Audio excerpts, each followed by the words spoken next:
బులెటిన్లో మరో breaking news. Rajya Sabha chairman Jagdeep Dhankhar కు ప్రతిపక్ష ఇండియా కూటమి షాక్ ఇచ్చింది. ఆయనపై అవిశ్వాస తీర్మానం ప్రవేశపెట్టాలని యోచిస్తోంది. రాజ్యసభలో చైర్మన్ ఏకపక్షంగా వ్యవహరిస్తున్నారని కాంగ్రెస్ తో సహా విపక్షాలు తరచూ ఆరోపిస్తున్నాయి. ఆయన తమ ప్రసంగాలకు అంతరాయం కలిగిస్తున్నారని, క్లిష్టమైన అంశాలపై తగిన చర్చకు అనుమతించడం లేదని వాదనలు వినిపిస్తున్నాయి. రాజ్యసభలో నో కాన్ఫిడెన్స్ మోషన్ ప్రవేశపెట్టేందుకు ఇండియా కూటమి సిద్ధమైనట్టు తెలుస్తోంది.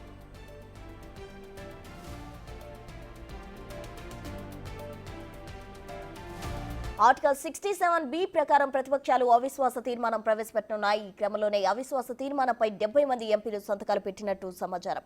Congress, SP, Aam Aadmi party, TMC ఎంపీలు ఇతర ప్రతిపక్ష పార్టీల తీర్మానానికి సపోర్ట్ చేస్తున్నాయి. ప్రస్తుతం మొత్తం రాజ్యసభ స్థానాలు 231 అయితే అందులో ఎన్డీఏ కూటమి బలం 119గా ఉంది. ఇండియా కూటమికి 85 మంది, ఇతరులు 27 మంది ఉన్నారు. అవిశ్వాసం నెగ్గాలంటే 116 మ్యాజిక్ ఫిగర్ కావాల్సి ఉంది.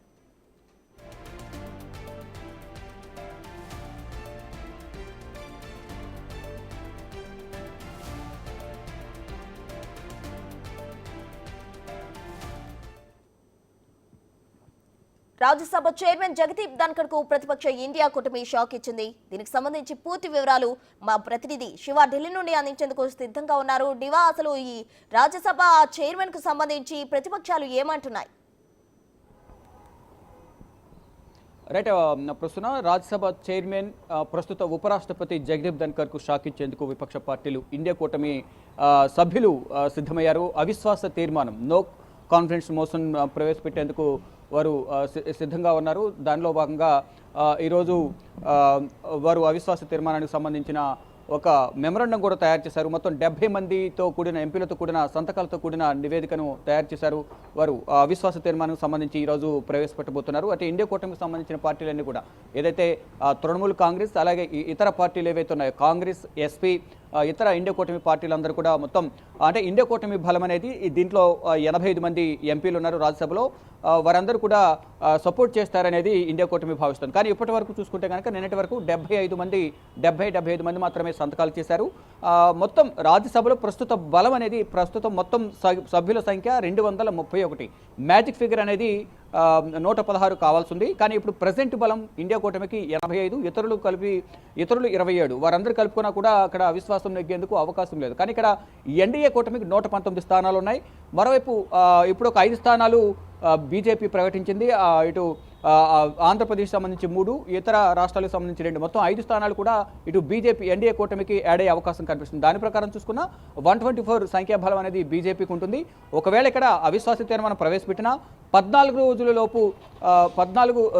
రోజుల లోపు ఇటు అవిశ్వాస తీర్మానం ప్రవేశపెట్టాల్సి ఉంటుంది. కానీ ఇప్పుడు పార్లమెంట్ సమావేశాలు అనేవి 20వ తేదీ వరకు మాత్రమే, అంటే ఇంకో 10 రోజులు మాత్రమే మిగిలి ఉన్నాయి. అంటే ఇంకా 4 రోజుల వరకు ఎక్స్టెండ్ చేయాల్సి ఉంటుంది. కానీ ఎక్స్టెండ్ చేసే అవకాశం ఉండదు. కాబట్టి ఈ సెషన్లో అవిశ్వాస తీర్మానానికి సంబంధించి ఎటువంటి నిర్ణయం తీసుకునే అవకాశం ఉండదు. ఇక నెక్స్ట్ సెషన్ మళ్ళా పార్లమెంట్ సమావేశాలు ప్రారంభమైన తర్వాత ఈ అవిశ్వాస తీర్మానానికి సంబంధించి దీన్ని ఏదైతే వీళ్ళు నో కాన్ఫిడెన్స్ మోషన్కి సంబంధించి బిల్లు పెడతారో, అవిశ్వాస తీర్మానం నోటీస్ ఇస్తారో, ఆ నోటీస్ను అనుమతిస్తారా లేదా తిరస్కరిస్తారా అనేది కూడా ఇటు లోక్సభకు సంబంధించి కానీ ఇటు రాజ్యసభకు సంబంధించి నిర్ణయం తీసుకునే అవకాశం కనిపిస్తుంది. అంటే ఇక్కడ అవిశ్వాస తీర్మానమా, అభిశంసన తీర్మానం అనేది కూడా తెలియాల్సి ఉంది.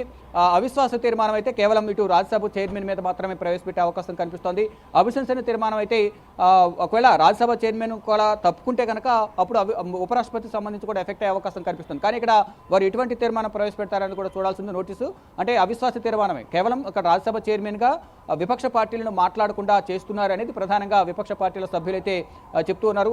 దానిలో భాగంగానే ప్రధానంగా ఈ అవిశ్వాస తీర్మానం ప్రవేశపెడుతున్నారు. ఏదైతే వాయిదా తీర్మాన నోటీసులు ఇస్తున్నారు విపక్ష సభ్యులు, వారి వాయిదా తీర్మాన నోటీసులను తిరస్కరిస్తూ కనీసం మాట్లాడేందుకు కూడా అవకాశం ఇవ్వడం లేదనేది కూడా ప్రధానంగా ఇటు కాంగ్రెస్ పార్టీ ఎంపీలు కానీ ఇటు ఇండియా కూటమికి సంబంధించిన పార్టీల ఎంపీలందరూ కూడా చెప్తున్నారు. దానిలో భాగంగానే ఇప్పుడు ఈ అవిశ్వాస తీర్మానం అనేది ప్రవేశపెడుతున్నామంటూ కూడా ఇండియా కూటమి ఎంపీలు, మరి ముఖ్యంగా కాంగ్రెస్ సంబంధించిన ఎంపీలందరూ కూడా చెప్తూ ఉన్నారు.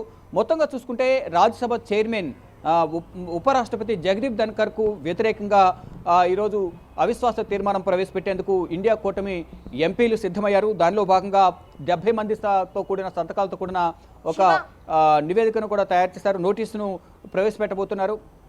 శివ, మీరన్నట్లు ఇండియా కూటమి అంటే మిత్రపక్షాలతో కలిపి మొత్తంగా చూసుకున్న 112 మాత్రమే ఉన్నాయి. కాబట్టి మ్యాజిక్ ఫిగర్ నెగ్గే అవకాశం లేదు కదా.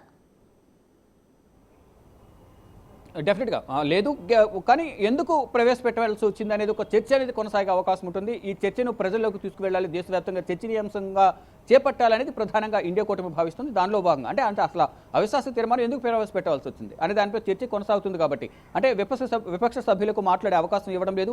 ఏదైనా అదానికి సంబంధించిన వ్యవహారంపై వాయిదా తీర్మానం నోటీసు ఇచ్చారు. మరోవైపు మణిపూర్ అంశం గత సంవత్సరం 2023 మేలో మొదలైన మణిపూర్ అంశం ఇప్పటికీ ఇంకా హింస అనేది ఇంకా చల్లారలేదు, ఇంకా కొనసాగుతోంది. అది మరొకటి మరికొన్ని కీలక అంశాలకు సంబంధించి వాయిదా తీర్మానం నోటీసులు ఇచ్చి దానిపై చర్చ చేపట్టాలని పట్టుపడుతున్న నేపథ్యంలో చర్చ చేపట్టకపోగా ఈ సభను పలుమార్లు వాయిదా వేస్తున్నారు. అంటే ఇప్పుడు ఈ రోజు 12వ రోజు సభ ప్రారంభం కాబోతుంది 11 గంటలకు. అంటే ఈ 12 రోజులు కూడా సరిగా సభ సజావుగా సాగిన దాఖలాలు ఎక్కడ కనిపించడం లేదు. ఇటు విపక్ష పార్టీలు వాయిదా తీర్మానం ఇవ్వడం, వాయిదా తీర్మానం నోటీసులపై చర్చ చేపట్టకుండా ఆందోళన నిర్వహించిన నేపథ్యంలో సభను వాయిదా వేయడం ఇలా కొనసాగుతూ వస్తుంది.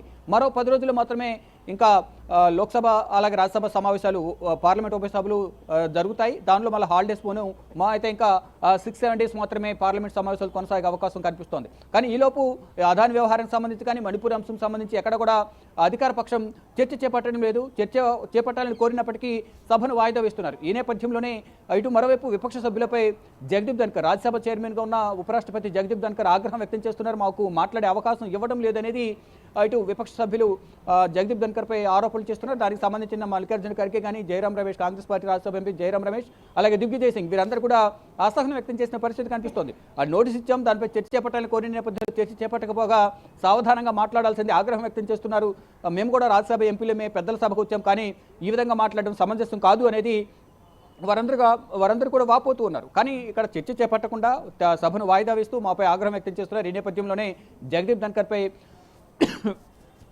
అవిశ్వాస తీర్మానం ప్రవేశపెట్టాలని మేము నిర్ణయించుకున్నామంటూ కూడా ఇండియా కూటమి నేతలందరూ కూడా ఎంపీలు, ఆ పార్టీకి సంబంధించిన ఎంపీలు ఎవరైతున్నారు వారందరూ కూడా సిద్ధమయ్యారు. ఈ రోజు దానికి సంబంధించి నోటీస్ ఇచ్చే అవకాశం కనిపిస్తుంది. అంటే 14 రోజులు తర్వాత దీనిపై చర్చ కొనసాగే అవకాశం కనిపిస్తుంది. కానీ ఇక్కడ 10 రోజులు మాత్రం సమయం ఉంది. ఇక 4 రోజులు ఎక్స్టెండ్ చేయాలి, కానీ ఎక్స్టెండ్ చేసే అవకాశం లేదు.